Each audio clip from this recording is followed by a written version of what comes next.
По-перше, усім привіт. Чистого четверга. Вам, мені, бо я точно буду переглядати цей етерчик. Адже в ньому я хочу підвести деякий підсумок, такий посереднічний. І не дивлячись на те, що зараз я в голові себе починаю чомусь засуджувати чи давати якісь оцінки, доволі неправомірні, непотрібні.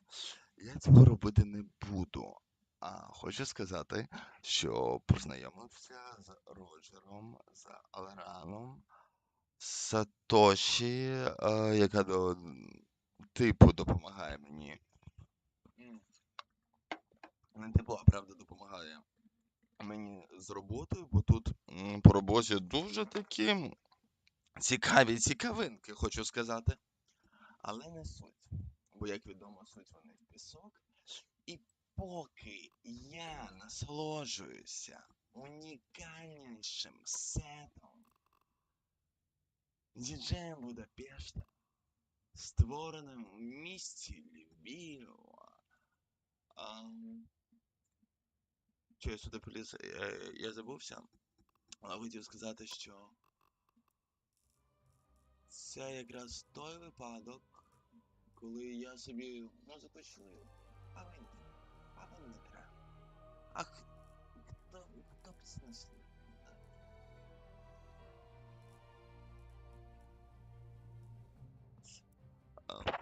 Open mic. Do it. З Будапештом, як виявилося, ми познайомилися навіть іще давніше, навіть ще й пізніше, точніше раніше. Мені здавалося, що ми були знайомі з ним усього 4 роки, а виявилося, що десь з 12. І зараз, до речі, мені Зайкін показала дуже кльову штуку, до якої я просто сьогодні якраз таки захотів підв'язати і сказати, що Льоха, дромсятину обожаю.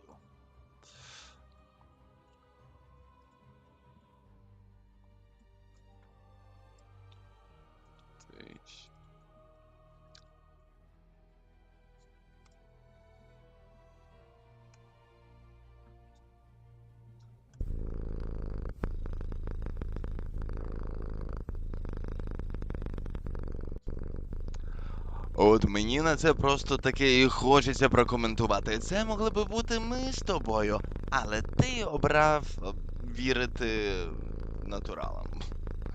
Ну, на жаль, так. На жаль, так. Бо коли ми жили з Альошею, то на секундочку.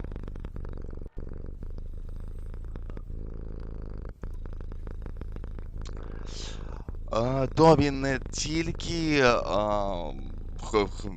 надломлював мій характер, але він хотів і кота зламати. А потім ось це дуже інсценійовано. Я іноді не знаю, як виговорюються слова.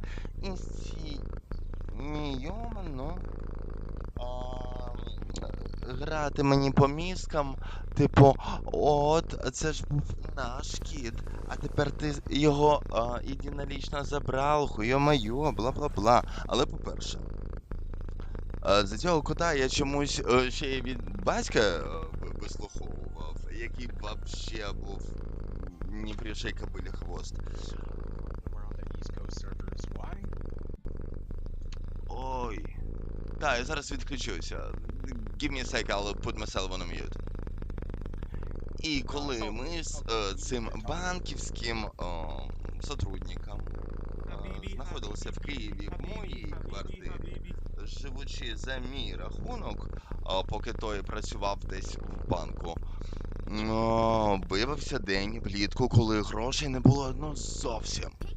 От знаєте, коли є двадцятка і потрібно вирішувати або на хлібчик, або на котейку, а ми ж тоді обидвоє дуже добре курили. Ну, окрім того, що він мене скурював не прям шишками, я би сказав, а колись була популярна хіматура. Просто вимочений чай в хіматурі, який так нахуй рвет мозги, я тобі кажу. Я ще одного разу був дуже п'яний на голодний шлунок. Ти що? Я відчув, що таке ад.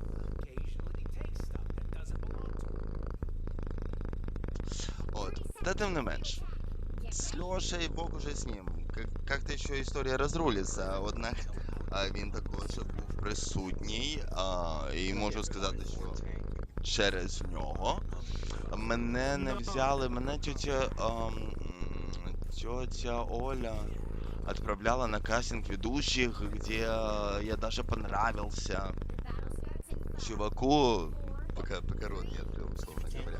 Ну, потому что я был накуренный опять вот этой вот, не пойми какой хуйней, но даже если натуральная хуйня, все одно видно по людині, коли вона у зміненому стані. Єдине, що буває дуже прям горечно, болезненно и так далее, когда жены не узнают своих мужей, видя их трезвыми. Вот это прям срака мотыка, я тебе кажу. А в остальном прекрасная маркиза. Ты где?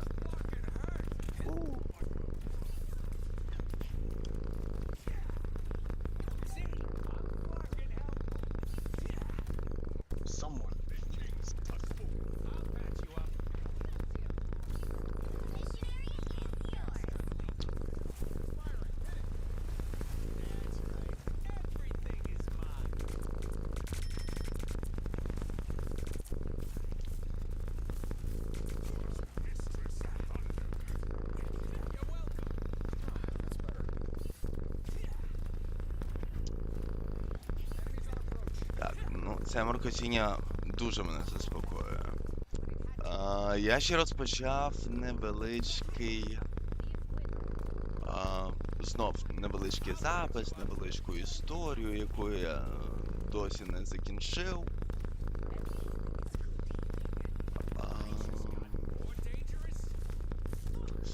Я забув з приводу історії, я зараз зафіксувався на тому, що ми з Аліскою домовилися, що я пропишу, що би я змінив.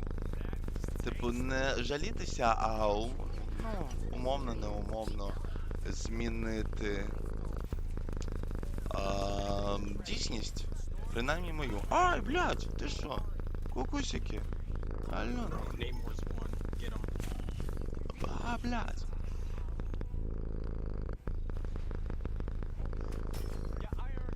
Це наш? Це не наш.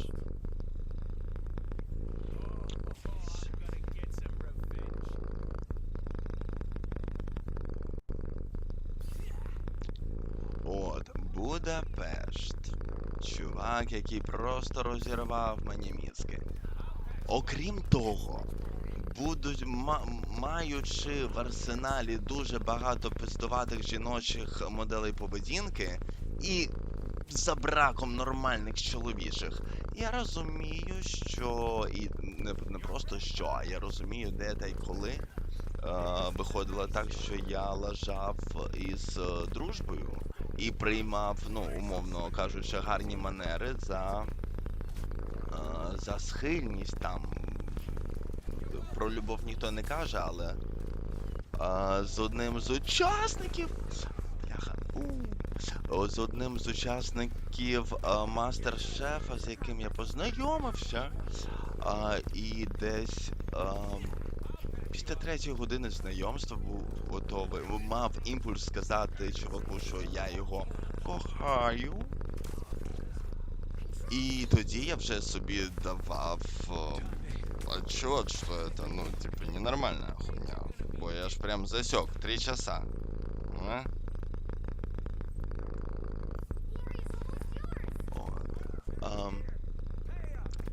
то все, що буде, можливо, сприйматися як жаління чи хуїння. По-перше, мені вже так похер. І це чудово. Це знову ж таки дяка Спартаку. Хотів він того чи ні, але ну, я кота Сфінкса теж не хотів. І, мабуть, далеко не всі мене в тому житті хотіли. Але ж, блядь, ви що?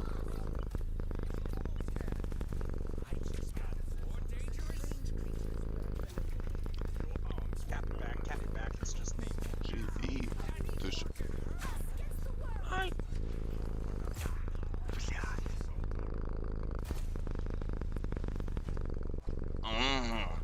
Ні.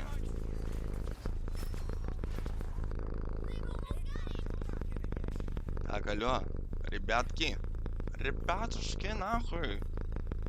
86. Алло, пристоля. Ага, понятно, хорошо. Отлично.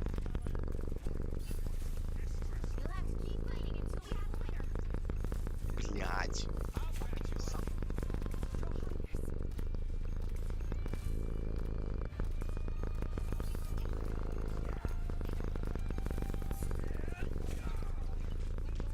Блядь. Але я спас. Спасла чи не спасла? Touch. Ні. Це наше? Так, це наше. Є. GVP.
Я щойно перепутав Тора.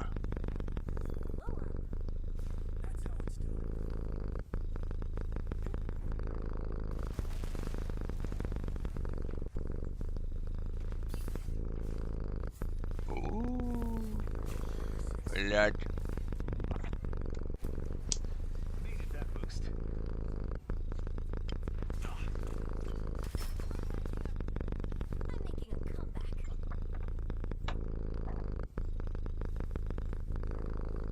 Namor's on point. Watch out. Ні.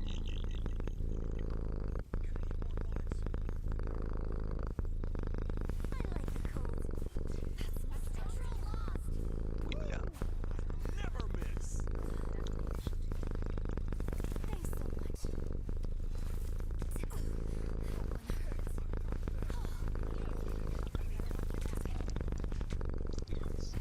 Ай. Так, беремо рибку. Нахуя, если можно взять на одну і можна зіграти.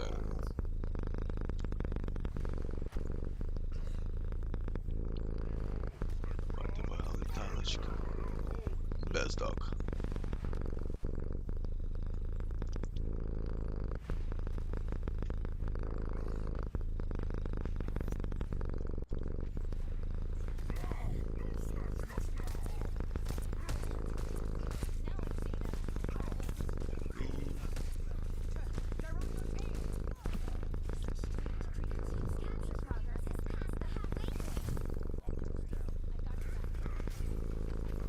Whee! Yay!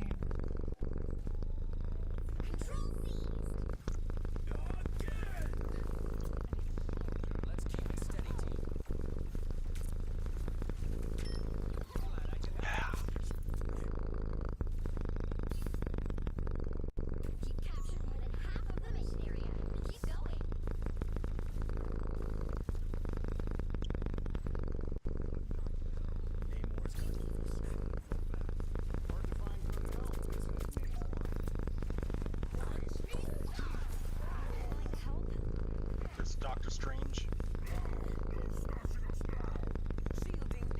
Strange put a portal.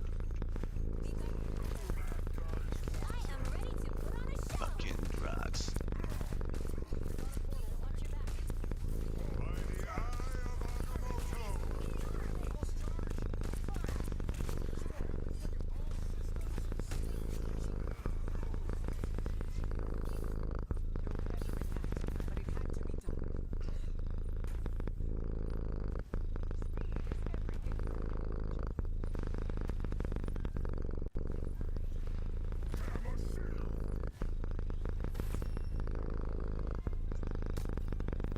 GG.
Ладно, помуркотіли, ну коротше. І в мене ще був момент, коли я міг спокійно йти зі своїм купчиком, любимим куптусиком, йти приймати участь в битві екстрасенсів.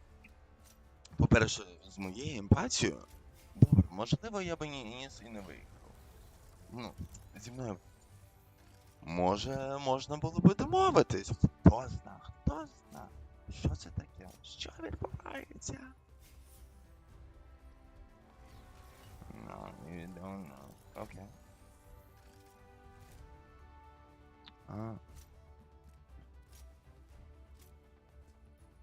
Історія недоступна, все. Понял.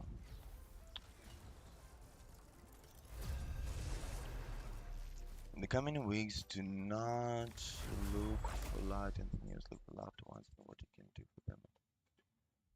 Remember.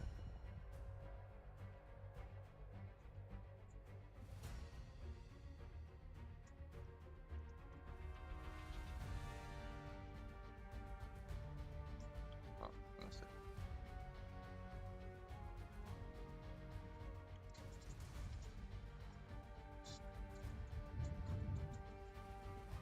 О мене Патріс, о тебе Матріс, злі духи порожні миски, залиште в спокої цю кицьку і зайдіть геть до Люципера, усілякі нечистоти, демони ранкового тихдику, секти ранкового співу, в ім'я былого корму, залиште це тіло. Ти що, дурак? Не смієш більше скотиняка ти хитра, обманювати рід котячий, виходь з мурки, демон. Та це я, у мене просто ці дні. То так би відразу і сказала.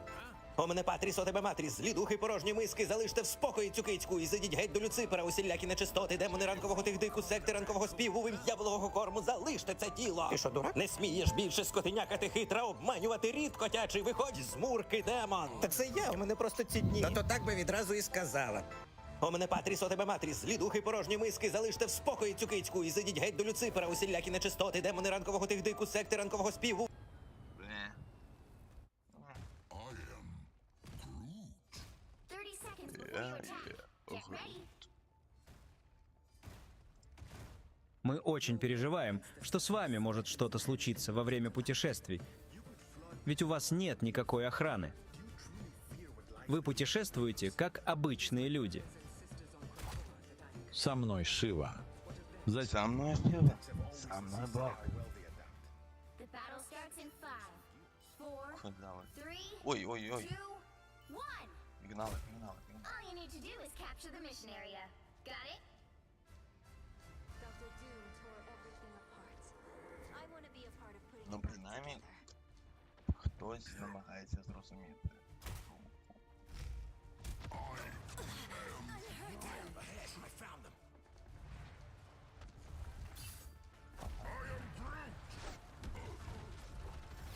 Be strong together. Looks like the mission area is yours to capture now.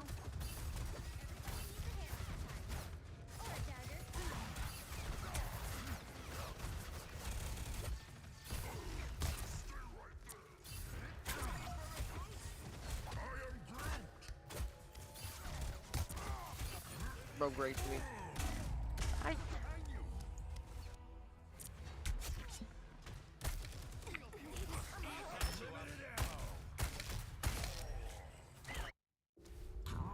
Capture the mission area.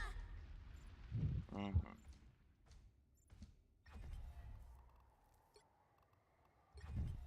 Power is a great gift. It must be used wisely.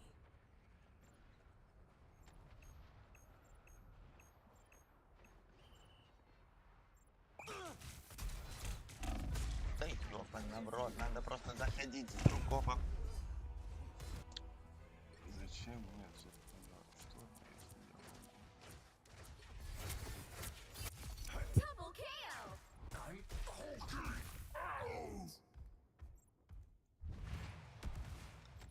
Отже, з Максом поговоримо. Є дещо відбувається в моєму організмі.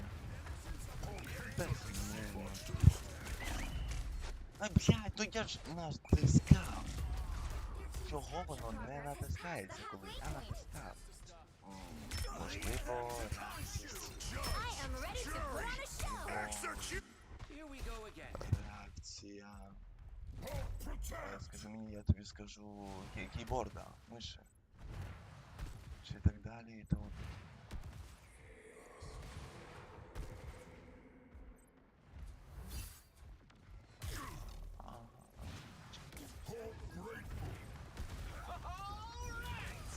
A nice deep freeze. Behind you. Almost got it.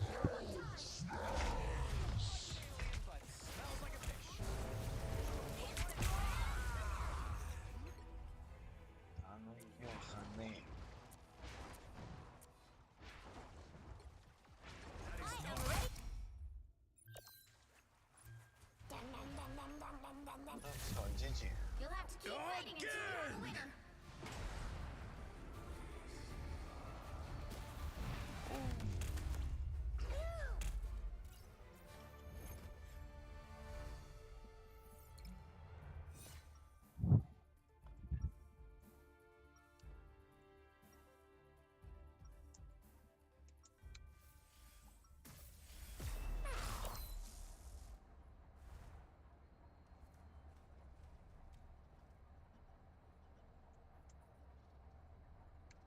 Тик,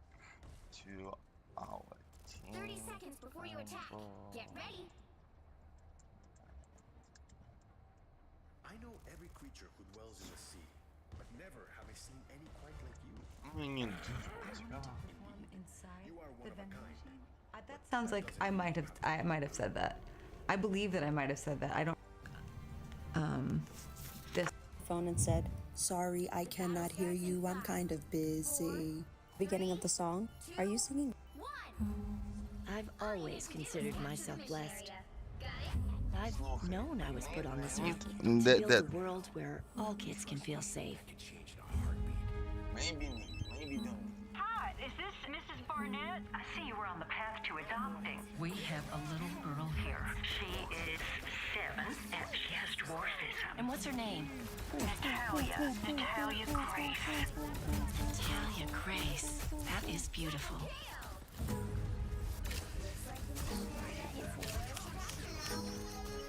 This is Natalia. Are you gonna be my mommy and daddy? We sure would love that if you'll have us. It's a tragedy, really. I mean, we're her second adopted family. First one gave her back. My God, why? No idea why. Are you giving me back too? What? Of course not. Get up, sweet pea. It is a lot better with a big squirty ketchup. Do you have her school records? That's her birth certificate. This one's not even in English.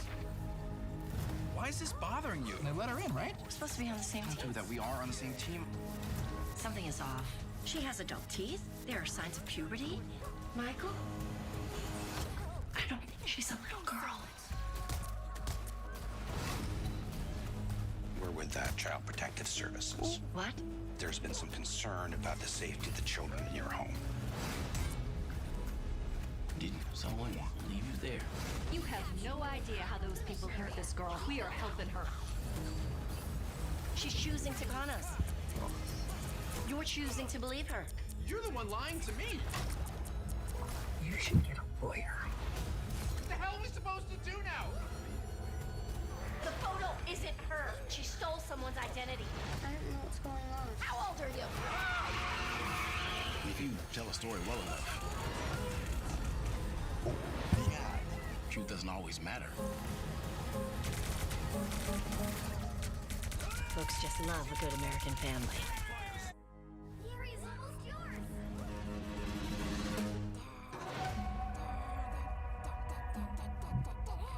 О. Ще окрім того, що я познайомився з власним варіантом Альфі, і Іранець. Ой, блядь, ти що? Охуєв, ні? No way. I am ready to put on a show. Control lost.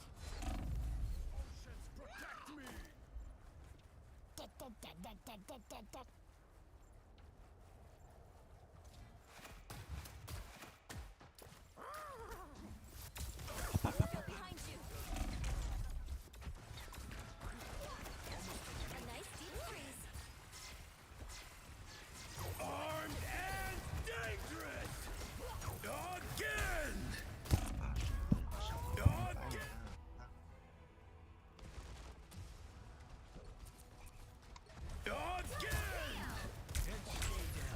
Не втримався. Oh, they don't look friendly.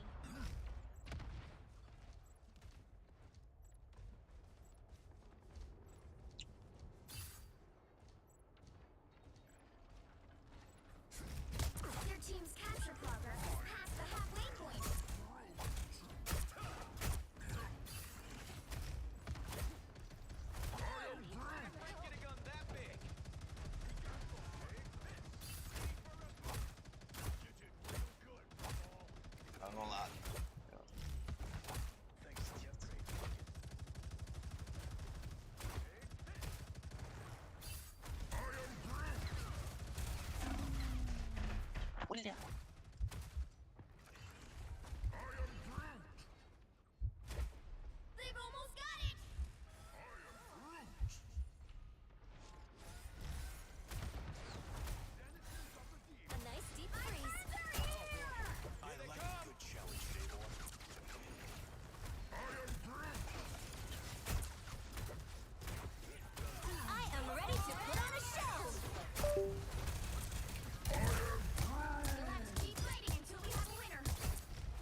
1. Посмотреть фильмы? Как мы проиграли? В смысле? А тот был.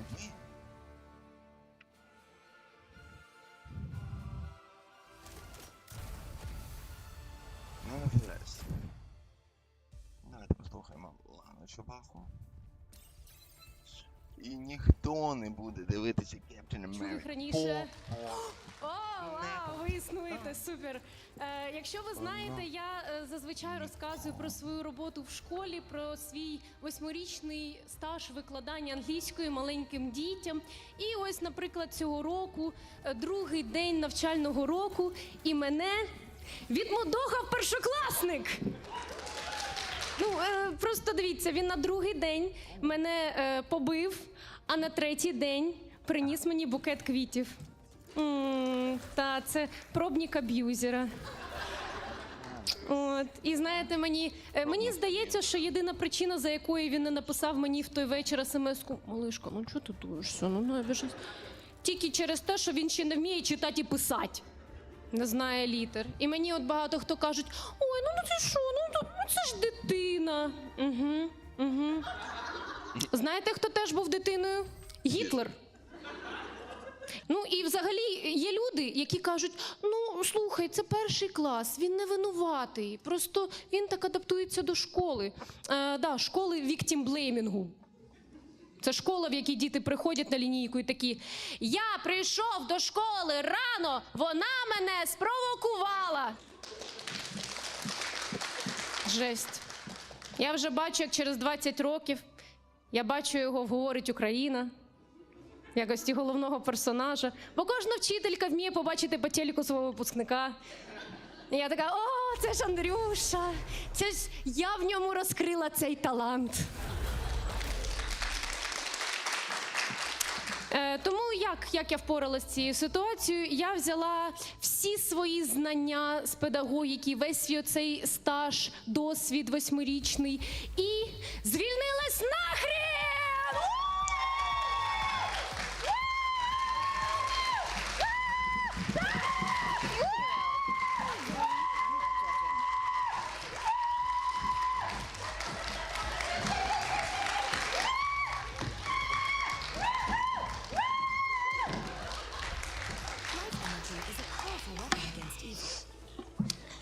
Тому тепер я безробітня, і зараз ейфорія. Безробітня, і в мене навіть нема папіка, тому через місяць закінчаться всі гроші і буде депресивно бідна. Але це через місяць, а зараз я просто безробітня.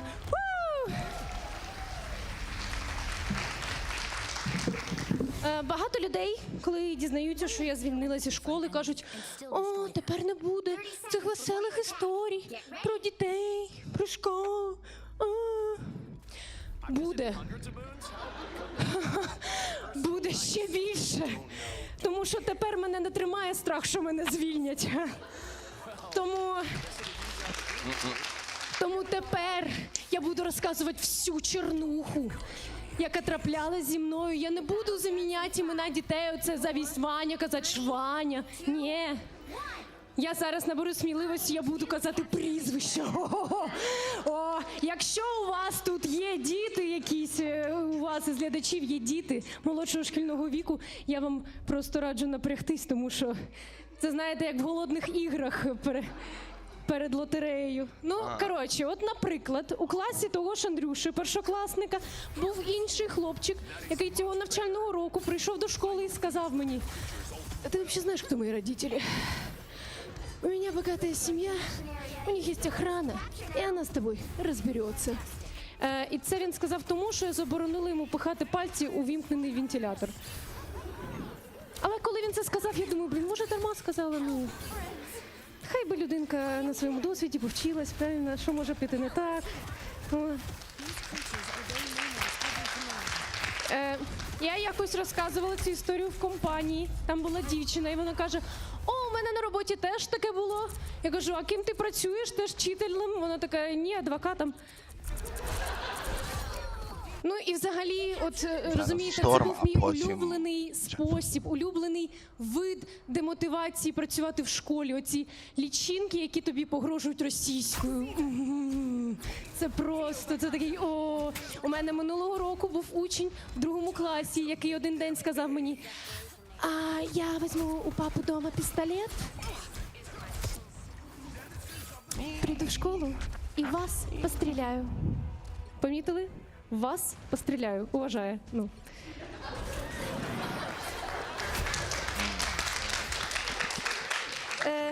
Я себе, звісно, дуже непедагогічно повела, тому що я засмутилась, тоді була ще тривога нічна, я не виспалась. І я просто кажу йому: а знаєш, хто погрожує людям, хто їх залякує? Русня. Ну, русня, звісно, робить це не тому, що заборонили їм пихати собі фломастер в нос. Але так робить русня. Скажи, будь ласка, ти русня?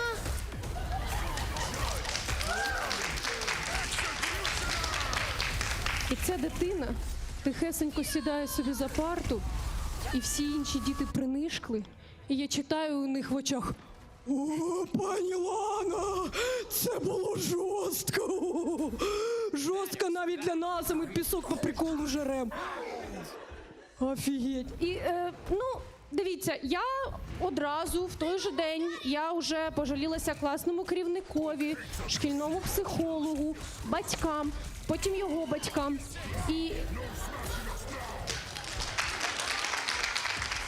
І на наступний день цей учень підходить до мене, і у нас відбувся оцей самий тупорилий діалог токсичної пари в токсичних стосунках, де він мені говорить: вибач, будь ласка. І я кажу: за що ти вибачаєшся? І він такий: за те, що я сказав. Да, ви вже. Якщо ви знаєте продовження цього діалогу, у мене для вас погані новини. Перевірте ваші стосунки. Да, я так і кажу: а що ти сказав? Він такий: ну, я сказав обідні слова. Які обідні слова? Коротше. І оце триває якийсь час до моменту, поки він просто не починає ревіть і кричать: я не русня!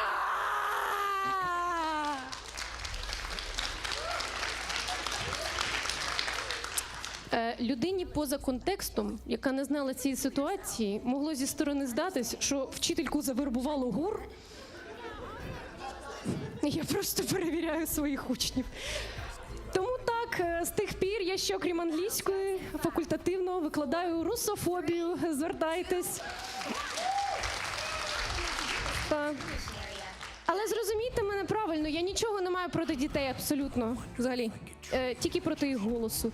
Ну, бо просто давайте я вам поясню, так, щоб ви теж зрозуміли. От зараз цим залом вголос скажіть, будь ласка, фразу «хочу пити». 3-4. Так, супер. Тепер уявіть, що ви прибили таку маленьку тявкаючу іграшкову собачку з вокзальною, яка бігає так балоном з гелієм, і її привид поселяється в ваше тіло, щоб вам помститися, і вам треба сказати цю фразу знову. Давайте, 3-4. О, відчуваєте, вже підбільшує чуть-чуть. А тепер ми поділимо цей зал на 2 сектори. Цей скаже «хочу пити», а цей скаже «хочу пісять». І так, 3-4. О, Боже, їбать, мене флешбекнуло тільки що. Розумієте? Ну, взагалі, ви пам'ятаєте, коли, здається, минулого року у нас були оці сповіщення ДСНС жорсткі, да? Пам'ятаєте, цей рандомний інфаркт у тебе посеред дня? От я отримала 3 таких сповіщення, але я жодного разу їх не почула, бо я тоді була на уроці в 1 класі. Тому що коли воно робило у мене 30 дітей 17 разів в секунду кричали «Скіпіді туалет!» Хз, що це таке взагалі? Отже, друзі, я сьогодні хочу завершити на такій сентиментальній ноті, тому що в цьому залі знаходиться моя старша сестра. Дайте їй, будь ласка, оплесків. Та людина, яка мене підтримує досі. І давайте так, у кого з вас, можливо, є старші сестри, рідні, двоюрідні? Прекрасно. Я хочу, щоб ця пісня лунала для всіх старших сестер.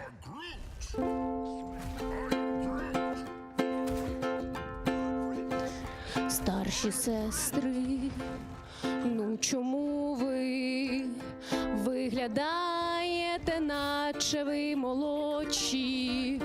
Прикололись батьків гени, щоб малою мене кликав куципердик.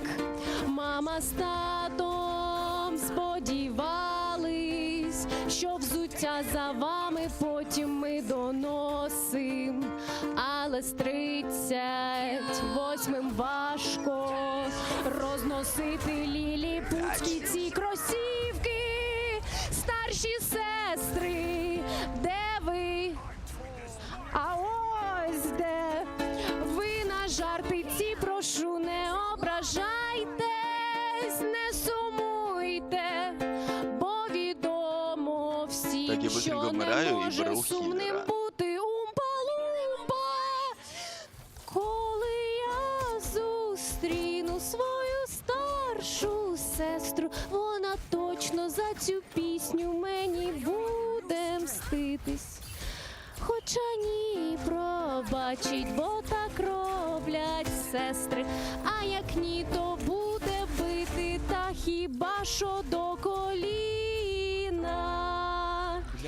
Дякую, на цьому в мене все. Гарного вечора. Сука!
Killing people is fun, isn't it?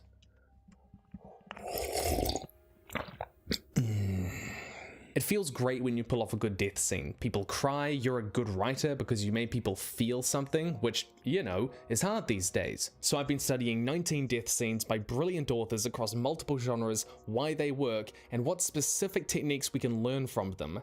And I got in an expert. Hi, I'm Sean Bean. And I'll even show you a death scene that I wrote. They're gonna hate it. Oh no, it's terrible. Oh my god, what if I'm a failure? And because I don't want you mad at me, spoilers, okay? For all of these things, we're talking character deaths. You've been warned. This type of video takes a lot of time for me to read, study, and write. So thanks to the writing and world-building program Campfire for sponsoring the video and helping make it possible. And you know what? You can help the channel and get 20% off. That's right, 20% off with my code down below. And my last video like this on writing character descriptions, gotta be honest, started out really terribly. But once people started commenting, liking, sharing, etc., it literally saved the video. I hate to be that guy, but it really does help. Part 1. The language you use matters.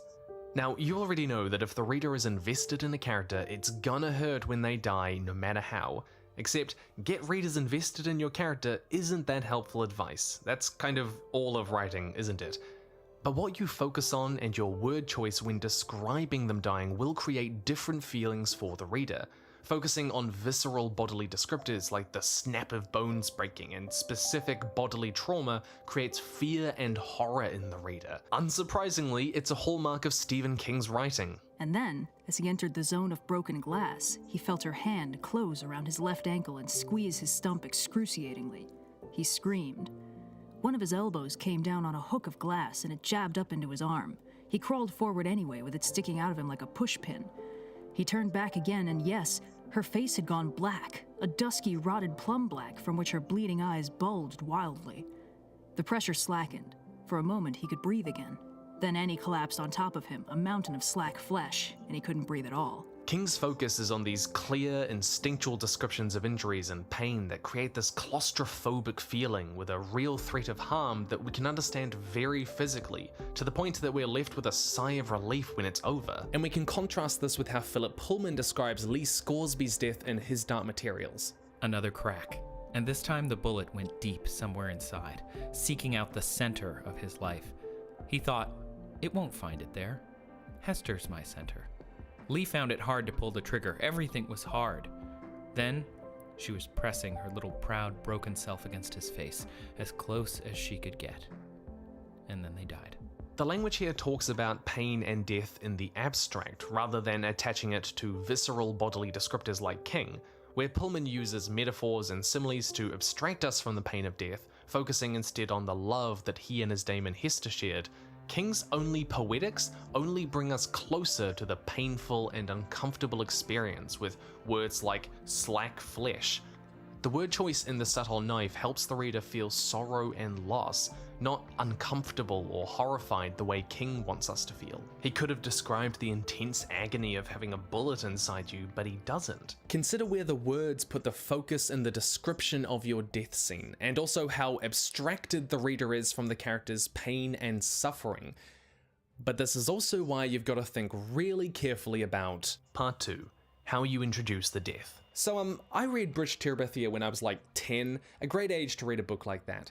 And it's about two kids who bond over an imaginary magical land together. Who would have guessed I'd love it? And the ending is really tight, like a rope that will never snap. Both it and John Green's Looking for Alaska are books that deal with the unfair suddenness of death, with denial and unresolved grief, and they do it in similar ways. So let's look at how they introduce the death to do that. He watched the car go out of sight, the joy giggling inside of him so hard that he wouldn't have been surprised if his feet had just taken off from the ground the way they sometimes did in dreams and floated him right over the roof. He was all the way into the kitchen before he realized that something was wrong. His dad's pickup hadn't been outside the door, but he hadn't taken it in until he came into the room and found them all sitting there. His parents and the little girls at the kitchen table, and Ellie and Brenda on the couch. Not eating, there was no food on the table. Not watching TV, it wasn't even turned on. He stood unmoving for a second while they stared at him. Suddenly, his mother let out a great, shuddering sob. "Oh my God, oh my God." She said it over and over, her head down on her arms. His father moved to put his arm around her awkwardly, but he didn't take his eyes off Jess. "I told you, he just gone off somewhere," Maybelle said quietly and stubbornly, as though she had repeated it often and no one had believed her. Brenda's pouting voice broke in. "Your girlfriend's dead, and Mama thought you was dead too." She just kills a kid. Like that. My crush when I was 10, just gone. Dead. I'm fine. Great book. Firstly, there's no explanation or gradually leaning into the death. It's just, your girlfriend's dead. Very suddenly in the sentence, almost unkindly suddenly. They phrase it in this cold and very factual way. Secondly, they both offer the reader an alternative explanation for why everyone is looking so worried to lure the reader into a false sense of security before revealing the truth.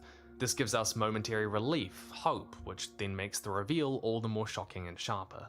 Thirdly, they both put it at a point in the narrative structure where the reader has kind of been promised that their character still has stuff to do, and at a point that we don't usually expect this kind of death. They also both purposefully place the death off-screen to work against that assumption that we'll be able to be there to have a proper goodbye, to deprive us of that catharsis. Especially because in fiction, we have this underlying logic that if a main character dies, then we'll be there to see it.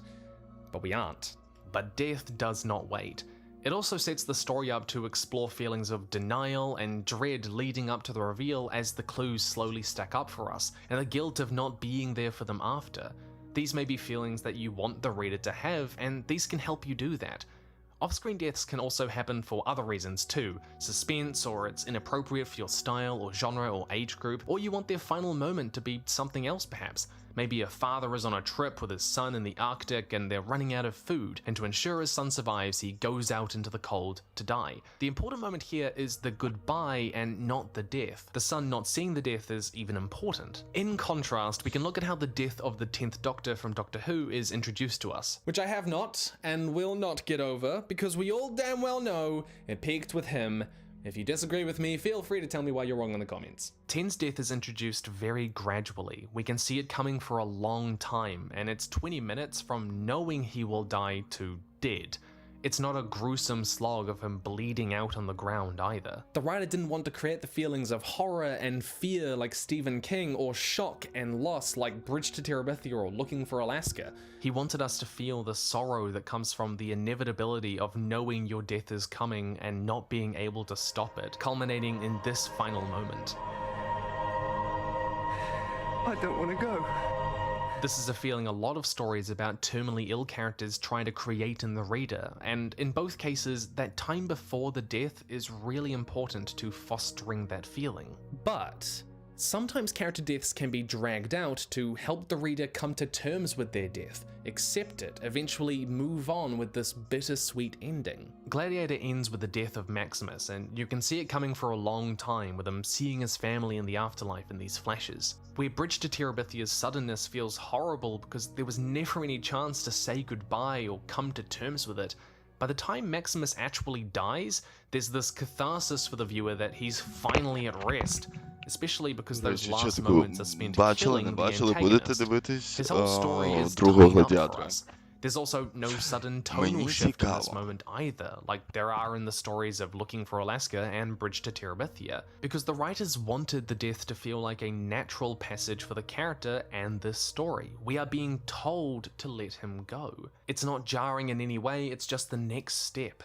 You as the author can use a drawn-out death scene to make it easier or harder to accept the death by guiding the reader with how the characters are reacting to it. In stories about how to face death for both the reader and character, that time before death is precious. But as I studied these, I realized that basically all of them use this literary technique to heighten the emotions of their death scenes. They use Part 3, juxtaposition, placing two contrasting things right next to one another to elevate their differences. Bridge to Terabithia makes a point of describing just how happy Jess is, things are going great, right before he learns of Leslie's death. And similarly, Looking for Alaska has Miles ecstatic, thinking about how he's just begun to kiss Alaska, this girl of his dreams, all to make that sudden tonal drop more drastic and the pain more sudden, because there's this whiplash against that recently uplifting emotion. I want to show you how it's used in this really sweet short story called Two Robots at the End of the World, which is about two robots at the end of the world, called Motherboard and Toaster. A burning tide was washing over the horizon.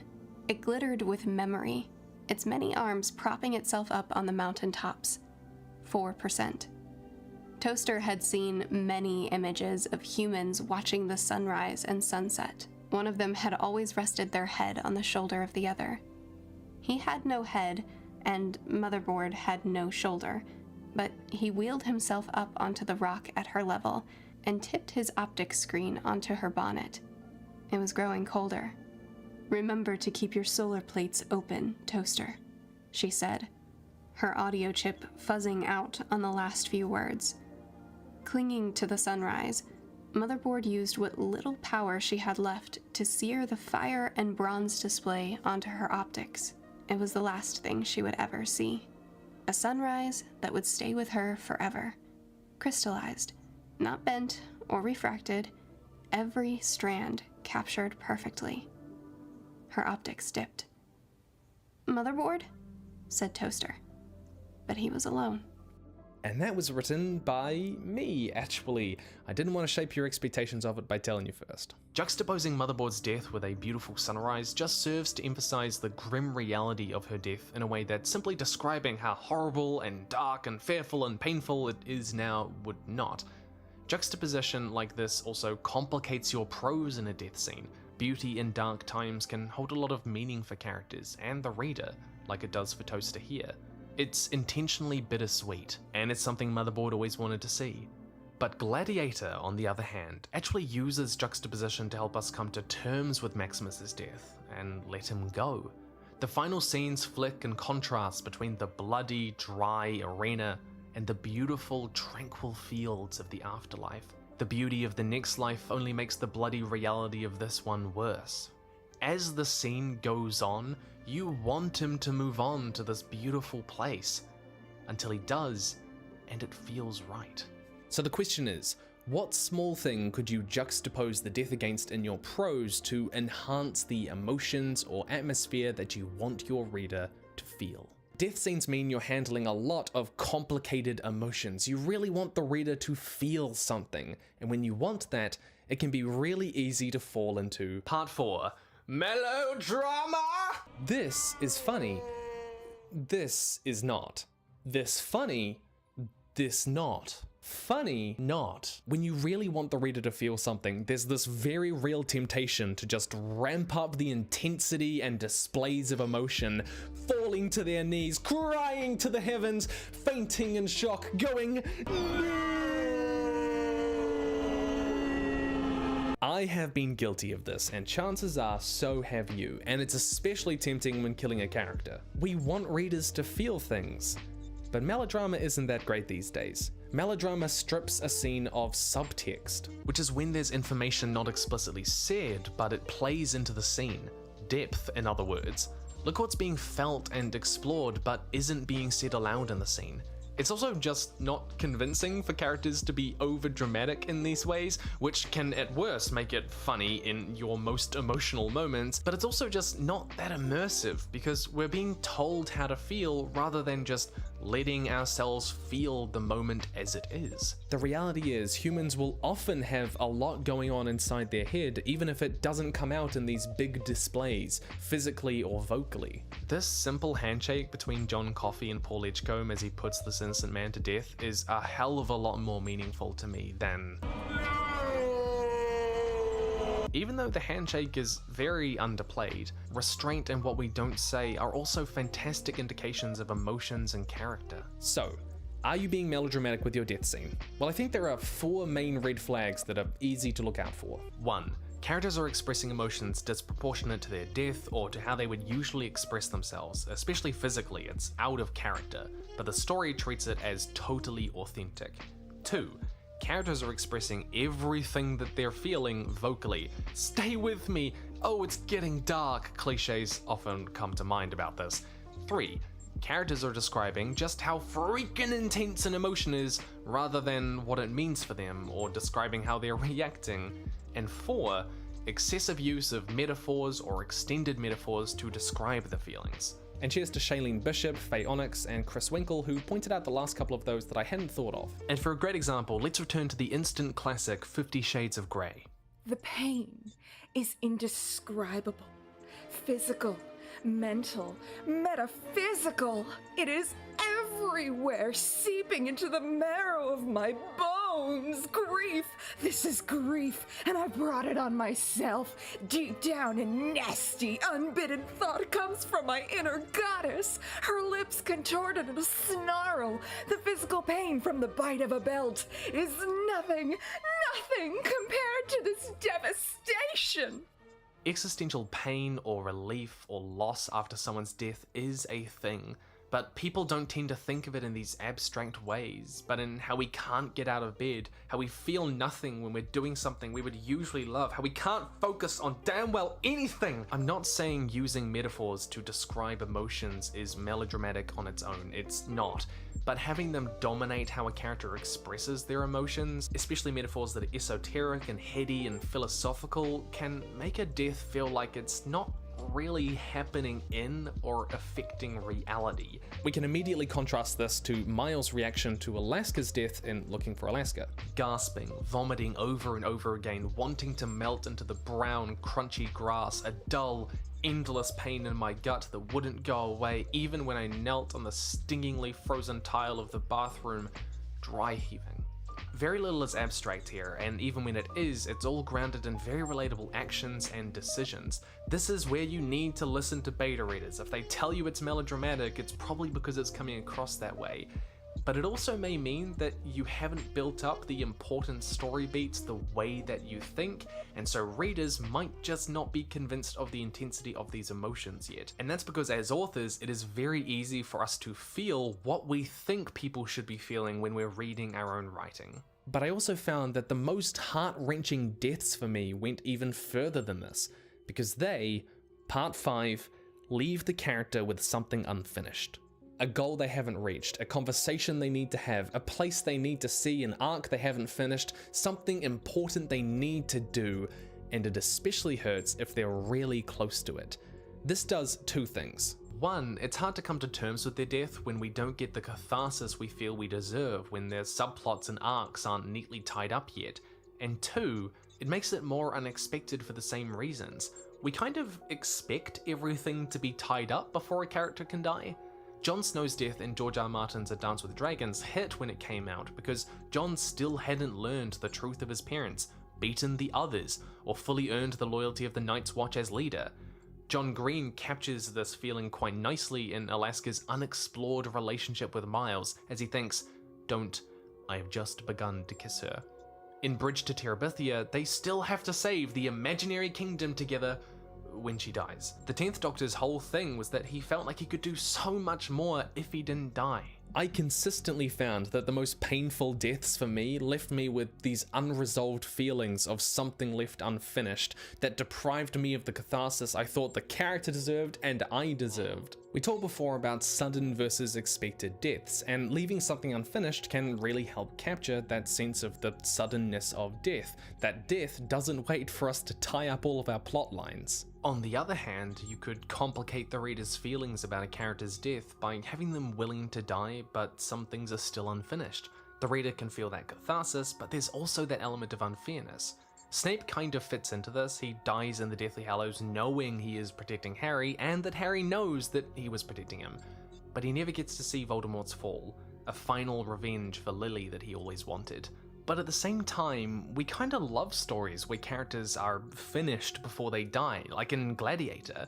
We like fiction with that kind of security, that nice ending in a way. It's part of that escapism, even if it's heartbreaking in a different way. It's sad because they're dying, yeah, but it's also a happy ending in a twisted way because we don't have this unresolved tension with them. Especially if they chose to die heroically, sacrificing their life, it's bittersweet. It gives us hope that people can change and death won't get in the way. I mean, is anything more of a red flag that a character is about to cock it than them going, I'm so glad that my character arc is done. Hey, I can't wait to retire to that farm up north like we always said we would. Anyways, I'm gonna go fight the bad guys now. I'll see you in a couple of days. He's already dead. But things don't have to be unexpected to be good, alright, Game of Thrones? But it's a different experience for the reader, and you gotta know what experience you want the reader to have. Do you want them feeling unresolved, accepting it, sad but understanding, or somewhere in between? And if you want to make it even more heartbreaking, and I mean at this point we're neck deep in depression, you can add an element of Part 6. Injustice or unfairness. They didn't deserve it, it's just pointless suffering. It was inevitable, they were just in the wrong place at the wrong time. And it was at this point in writing the script that I realized that the death that impacted me the most was probably Donna Noble from Doctor Who. Technically, she doesn't die, but she does lose all of her memories and the person she has grown to become. It's functionally death of the character we know. What made it so heartbreaking was that Donna began as someone who saw herself as worthless and unremarkable, but had grown over the story in her self-esteem to see herself as capable, someone of value.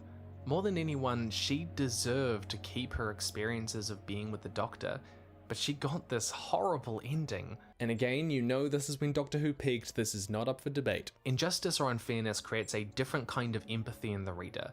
but it can also create a resentment or hatred against the character who causes their death in a way that, say, two equally skilled opponents dueling it out might not. And that might be valuable to you as a writer. Could be the spark of a vengeance quest or a descent into madness. And that's because the truth is that death scenes aren't really just about the character that dies, they're about Part 7, how it affects the people around them. In both the case of something being left unfinished or injustice and unfairness, these have consequences for the remaining characters. Now, one of the pieces that you will usually come across when looking at death scenes is that deaths should have a second purpose in the narrative. And I mostly agree with this. Unfinished plot threads are a great way to do that because the remaining characters have to deal with the holes left behind by this character. When Ned Stark died in the Game of Thrones, he had promised to tell Jon his true parentage, and Jon is left grappling with the idea that he might never know. Ned's goal was to protect his family from the Lannisters, and so that job falls to Robb Stark, who in response calls himself the King in the North. It gives narrative weight and meaningful consequences to their death rather than just being a thing that happened. It can even sometimes give catharsis in the long term as characters fill those holes left behind or get justice where the character couldn't. In Pixar's Up, Ellie Fredrickson always wanted to see Paradise Falls, but died before she ever could. So Carl does this by the end of the film, and there's a catharsis to that. Then he finally fulfilled her dream. So you can use unfinished plot threads to control the reader's experience and give the death more purpose and meaning. And that unfairness or injustice can also come from how it affects the characters around them. Some people also say that you need to know a character really well to care about them dying, but, hot take, I don't think that's really true. A character who we don't know well dying can still mean a lot if we know what that person represents to another character. In What Remains of Maya Sankavi by G.D. Angier, an AI is tasked to be the mother of human children on a new planet. We don't know that much about their first child, Daisy, but we do know what successfully bringing this first child into the world means to the AI. We see Daisy's dandelion head pop up and down on the waves. She's unconscious, a small speck in a sea of rust and scarlet. We feel the heat of our components and see the warnings emerge in our field of vision. We fight against the waves, against the errors. They swallow Daisy, pull her little body under. We dive, bump into a sharp stone with our knee before our hands grab Daisy's shoulder. We lay her down, stretch her neck, give CPR, and pump air into her lungs. 3 rounds, 3 terrible new memories. Then Daisy convulses, spews out the water she swallowed. Only a little bit of dying today. We cry out, we hug her, whisper her name against her hair, tell her we love her so, so much. Stupid child, we say, but we do not mean it. Daisy shakes and we cry without tears. Her firstborn, her purpose, everything she hopes to be. And it's unfair. It hurts when she dies later in the story. The point is, a great death scene is made by what surrounds it as well, what we can call the scaffolding of the scene. But we need to bring this back to something a lot of less experienced writers grapple with, because a lot of us just assume that death is the end goal, but the truth is, Part 8, there are fates better than death. There are so many things worse than death that can happen to your characters. I can't just default to it because I think that's the only way to move a story forward or because I want the reader to feel loss. When I say fate's better than death, I mean better for your story. Death is a tool, but it's not necessarily the most meaningful, most impactful, not even most painful end you can give a character. Donna losing her memories is proof enough. It's more meaningful and more painful than simply dying because she loses all of that character growth through no fault of her own. Only you can figure out the most meaningful end to your character's story, but there are some tools that I use to help figure these out. Personally, I am a big fan of literary symmetry. For example, let's contrast Ned Stark's death in A Game of Thrones with Iroh's survival in The Last Airbender. Ned Stark's death is not literary symmetry, but it was perhaps the most meaningful way to end his story. It wove into the underlying Machiavellian philosophy of the series that traditionally heroic traits are no guarantees of success, which is why Varys explains to Ned, "It was not the wine that killed the king, it was your mercy." His mercy, his virtue in the end gets him killed. And he's the perfect character to establish that anyone in this story can die. In contrast, Iroh was once a warmongering nationalist who laid siege to Ba Sing Se for the Fire Nation. Now, he could have died saving Zuko, and that would have been meaningful in its own way, But the writers chose a kind of literary symmetry by having his story culminate in him saving Ba Sing Se from the Fire Nation instead, going from warmongerer to peacekeeper. There's a literary symmetry here that gives his arc a sense of completeness, that it's come full circle. And literary symmetry is comically common with villain deaths. I mean, Harry survived Voldemort in the first book because of his mother's loving, willing sacrifice for him, and then in the 7th book, he's suddenly shocked that everyone is protected from Voldemort because Harry's loving, willing sacrifice for his friends. You can draw a lot of tension from things that aren't the threat of death, so if you're looking for another, more meaningful end to a character, look at their fears, their weaknesses, an end that would contrast with their arc across the story. And this is especially relevant for characters that you and the reader know will not die. You know the sort I'm talking about. Nobody thinks the Doctor will ever permanently die. Companions, sure, they're a dime a dozen these days, but for him, it's just not on the cards. So the high points of the show for me have always been when they threaten him with fates worse than death, losing his memories, his personality, losing the people around him, losing his morality. These all take account of his deepest struggles and weaknesses and turn them on their head. Whether you want a character to meet a painful or good ending, think about literary symmetry and fates that interact with their weaknesses, strengths, their arc, and fears. Redemption arcs sometimes come up here with the now good guy sacrificing his life, and personally, I don't like that. I don't think it's really redemption to just die. Oh wow man, look at all those bad things I did, I'm cocking it now, when it's much more meaningful to face up to the wrongs of your past. But also, don't go too hard on yourself with any of this. Don't feel like you have to obey all of these esoteric writing rules. If you feel like your character's story naturally ends in death, or you just want to write their story that way, do it. It's your story. Don't listen to anyone else and you'll still make people cry. Have fun with it. I try to only take sponsors that I really do feel you guys might genuinely find helpful. And Campfire is a really good writing and world building program to... Okay, so I was going to do a normal sponsor section, but then I put out a tweet saying, hey, you know how when you write a name or a place or a magic system term in your book and it comes up with that little red squiggly line that says, hey, this is spelled incorrectly and you can't get rid of it and it keeps happening, you know, it gets really annoying. So I said, hey, wouldn't it be great if when you go add to dictionary, you can add your own definition and have like a glossary for all the terms you've added for that document and transplant it into other documents like other chapters as well. And I tagged Campfire saying, hey, can you do this? And they said, mission accepted. Not even kidding, 16 hours flat that added that to Campfire. That is the sort of people that we're dealing with. Not even to say all of the other features the Campfire already has, pages for writing and world building and places and magic systems, etc. I was just really impressed that they did that. So yeah, that is the sort of product that people at Campfire are making. They listen and they've done it well. So when I say that they're good, I mean it. They really do deserve the success that they're having and I can get totally behind it. And you get 20% off with my code and you only pay what you want for what you're gonna use. I really like that. And so does Momo. Do you doubt Momo? But let's bring all of this together in a thick, milky pot. Firstly, visceral bodily descriptors can create fear and horror in a death scene, making the reader uncomfortable, while more abstract language allows us to focus on other feelings like sorrow and love rather than very real pain. Secondly, suddenly introducing death or placing it off screen helps the reader explore the unfair abruptness of death and feelings of unresolved grief. Alternative explanations can lure the reader into a false sense of security and make that reveal more impactful.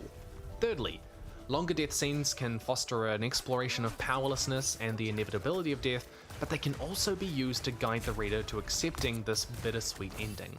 Fourthly, juxtaposition can add depth to your prose and make a character's death easier or harder to accept, especially if it creates tonal whiplash. Fifthly, melodrama strips a scene of subtext. It's usually less convincing and immersive, and it's often the result of trying to get a reader to feel something by ramping up the intensity of the emotions. It's often marked by disproportionate reactions, cliches, excessive metaphors, and describing feelings in the abstract. Sixthly, leaving the characters with something unfinished or making the death unjust or unfair is a great way to make a death more unexpected and deprive the reader of that catharsis. Unfinished plot threads are also a great way to give the death a second purpose. And seventhly, consider what might be the most meaningful fate for your character, taking account of their arc. their fears, their strengths, and literary symmetry. This was a lot of fun. If you want to, share a death scene you wrote down in the comments below. I'd love to read them. Stay nerdy, guys, and I will see you in the future.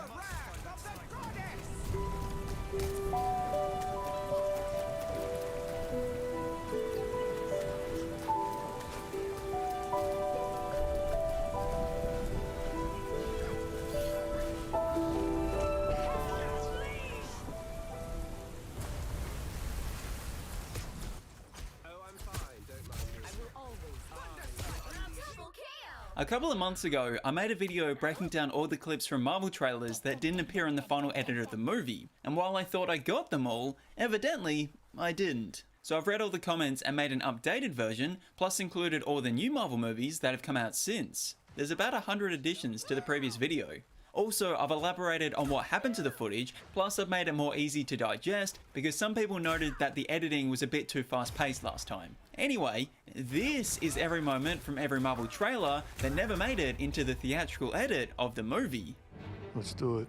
I'm pretty sure Howard the Duck and Blade used all their trailer footage for their movies. From the first X-Men movie, this particular banner saying "Good Mutant, Dead Mutant" was omitted from the film. I imagine it's because they already had enough footage of hate banners to cut to. After watching all the Blade II trailers, I believe the movie used all that footage.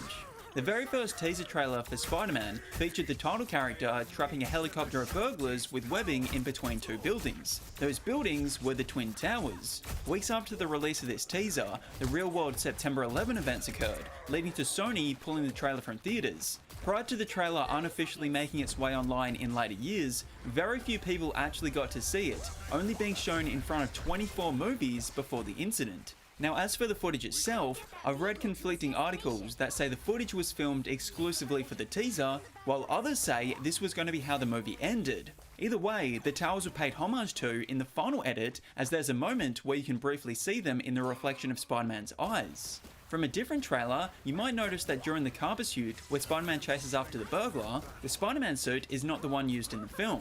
The trailer used his completed design, whereas during this part of the movie, he was still wearing the costume Pete wore during the wrestling competition. As you'll come to see, this isn't the only time Spider-Man's suit has been swapped from trailer to movie. Clearly it's done to streamline the trailer better. Before Tobey Maguire's Spider-Man went with organic web shooters, the mechanical option was considered, even filming this bedroom scene with him having them before being digitally removed. In the Daredevil movie starring Ben Affleck, they digitally changed the background where the title character stands up on top of a building. I guess it wasn't a full moon top of night. If I've missed out any other trailer footage, it probably made it into the director's cut of the movie. I believe X2 used all its trailer footage. The entire footage from the teaser trailer of the 2003 Hulk movie was made just for the trailer. I don't even think that house is in the movie. Doing things like this back in the early 2000s wasn't uncommon. Pixar was a company that did this a lot. It's Mongolia. Mike, does this look like Mongolia to you? I feel like these actually fit closer to the definition of what a teaser is, as opposed to what teasers are now, where they're essentially just a trailer that may be a little bit shorter. I think the 2004 Punisher movie used all their trailer footage. In Spider-Man 2, this flash of Spider-Man's mask over Peter's face is trailer exclusive. A common thing trailers will do is provide a PG version of lines of dialogue so they can be played on TV or before movies of a PG rating. And there's probably no example more notable than this moment in the Blade Trinity trailer. Blade, ready to die. This is the day I was born.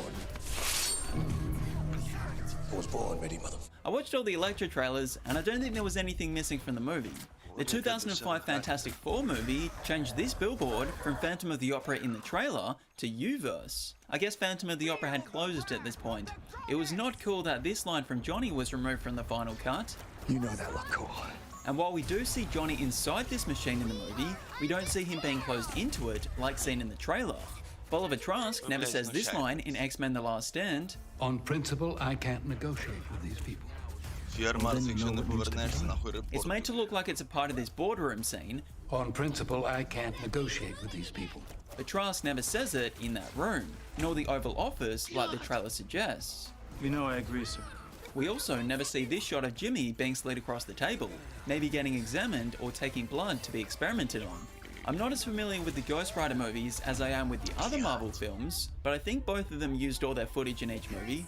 Spider-Man 3 didn't use all its footage though, as we see Peter with the Venom symbiote swinging through the streets, but we never see him wear that suit during the day in the movie.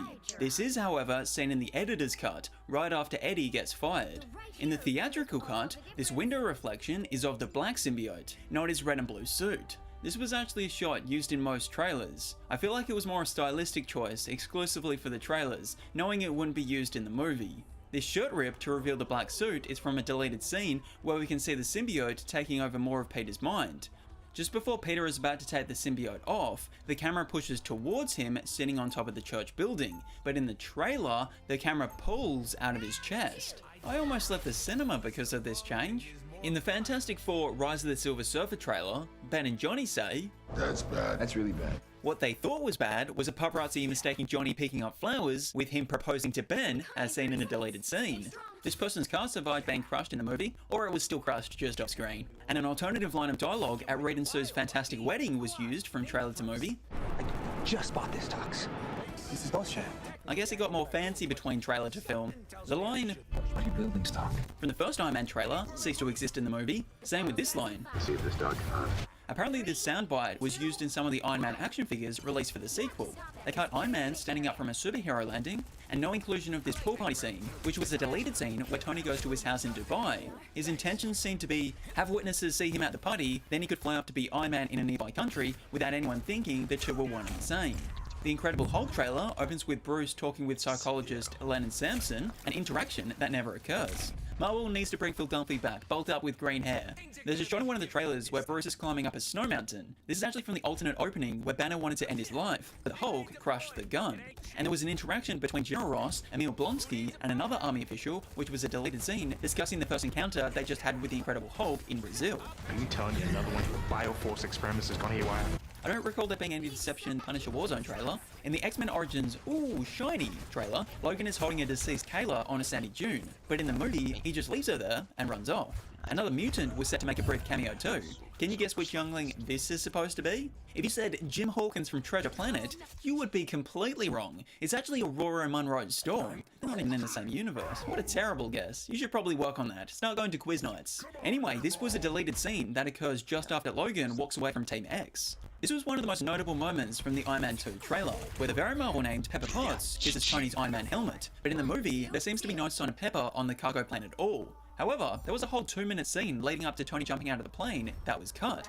I understand why the first 90 seconds was omitted, but they could have started it from this point. I know a lot of people liked this moment. This alternate opening also explains why she kisses the helmet instead of him, because Tony had just thrown up a minute prior.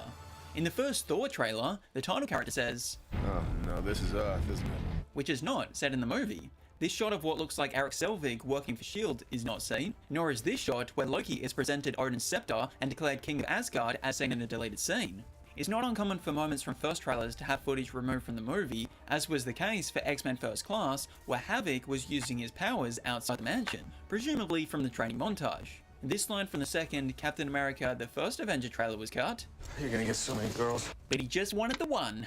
We also never see Steve's reaction inside the chamber when getting his powers. Everyone was blinded by the light.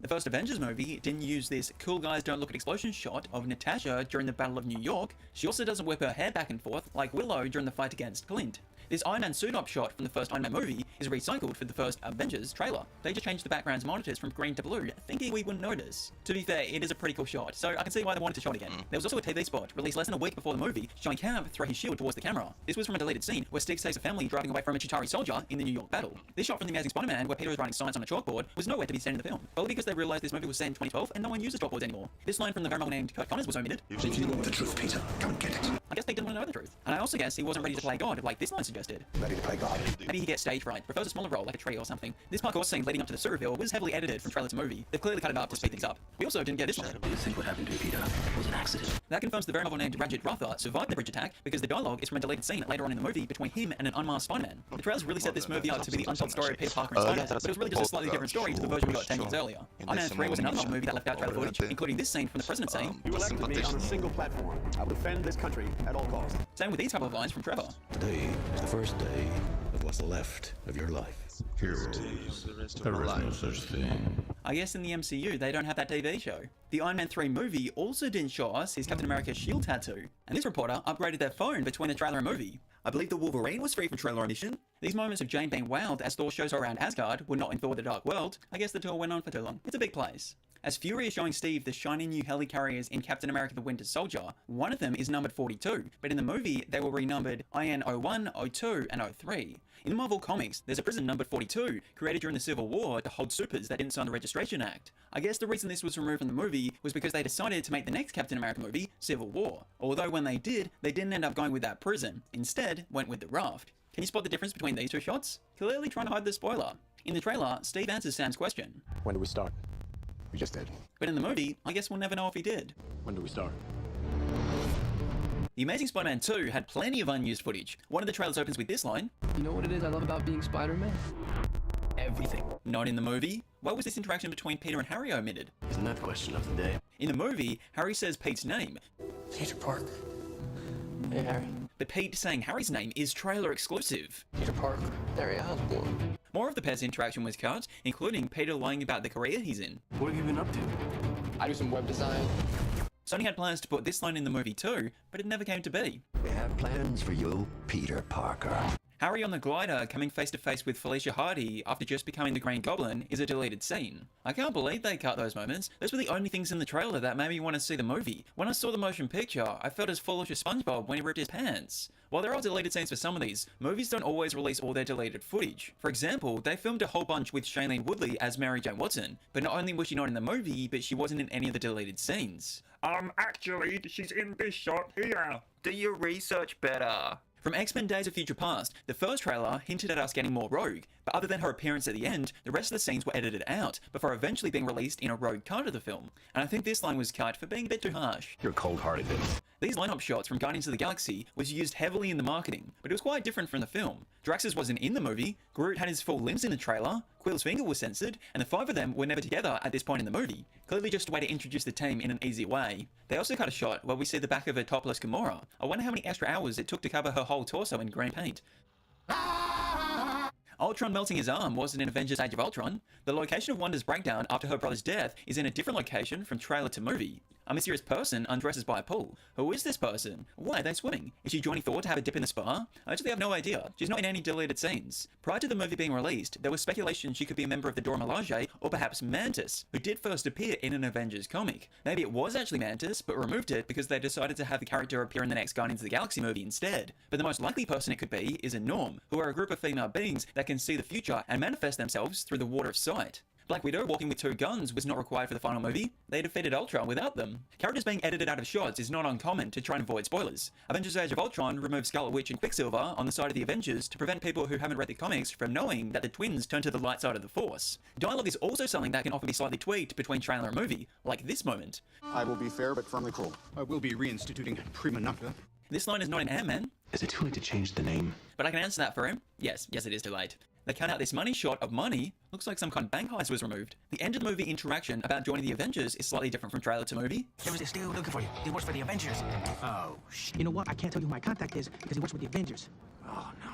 Speaking of the Avengers, the same trailer mentioned that Scott couldn't use a name because a certain member had already taken it. Iron Man was taken. And here's another example of alternate lines of dialogue being used in a trailer and movie. I know. Wasn't my idea. What, you haven't heard of me? No, you wouldn't have heard of me. Alright, strap yourself in, we've got the 2015 Fantastic Four trailers. Ben's baseball game was removed. Now we'll never know who won. We never saw Johnny fixing his car inside his house. Now we'll never know how we got it out of there. This plane was nowhere to be seen. Now we'll never know if this was actually a clip from The Dark Knight Rises. This particular shot of Ben breaking out of rocks as the Thing, gone.